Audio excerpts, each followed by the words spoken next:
SK point देखने वाले सब दोस्तों को अस्सलाम वालेकुम। दोस्तों, पाकिस्तान हर आए रोज मिसाइलों का कामयाब तजर्बा कर रहा है, जिसे देखकर भारतीयों के होश ठिकाने आ गए। दोस्तों, हम आज आपको इसी के बारे में बताने वाले हैं। वीडियो में जाने से पहले मेरे चैनल SK पॉइंट को सब्सक्राइब करें और साथ में दिए गए बेल आइकन को प्रेस करें ताकि आपको और भी इस तरह की इन्फॉर्मेटिव वीडियो मिलती रहे। दोस्तों, पाकिस्तान ज्यादातर शाहीन सीरीज के मिसाइलों के बार बार तजर्बात करता रहता है। मिसाइल होते तो पुरानी शेप में है, लेकिन उनकी टेक्नोलॉजी को हर नए तजर्बे के दौरान तब्दील किया जाता है।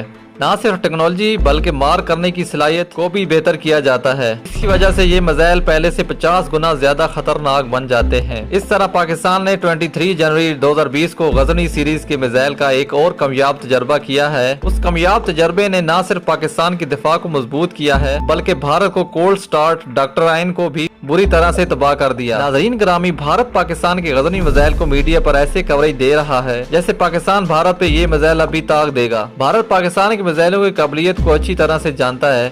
भारतीय साइंसदान और इंजीनियर ये बात बखूबी जानते हैं कि पाकिस्तान की मिसाइल टेक्नोलॉजी किस हद तक एडवांस हो चुकी है। इसके अलावा भारत ये भी अच्छी तरह से जानता है कि गजनवी मिसाइल भारत के एयर डिफेंस सिस्टम को बआसानी मात देने की सलाहियत रखता है, और इस बात का दावा भारतीय मीडिया भी कई बार कर चुका है कि पाकिस्तानी मिसाइलों के सामने भारत का एयर डिफेंस सिस्टम नकारा है। लिहाजा भारत की परेशान होने की वजह में से एक वजह ये भी है कि अब पाकिस्तान जितने भी नए मिसाइल बना रहा है या फिर पुराने मिसाइलों को अपग्रेड कर रहा है, ये सारे मिसाइल भारत के एयर डिफेंस सिस्टम को नकारा करने की सलाहियत से लैस हैं, और उम्मीद की जा रही है कि पाकिस्तान इसी साल गजनी सीरीज के मिसाइलों का एक और तजर्बा कर सकता है, और मिसाइलों की टेक्नोलॉजी, टैंक और रेंज पहले के मुकाबले में ज्यादा होगी, और ये मिसाइल भी भारत के तमाम एयर डिफेंस सिस्टम को नकारा करने की खूब सलाहियत रखेगा। इसके अलावा ये मिसाइल गजनी सीरीज का सबसे जदीद मिसाइल होगा। दोस्तों, आज की हमारी वीडियो आपको कैसी लगी नीचे कमेंट सेक्शन में जरूर बताइएगा। मिलते हैं नेक्स्ट वीडियो में। टिल देन अपना बहुत सारा ख्याल रखिएगा।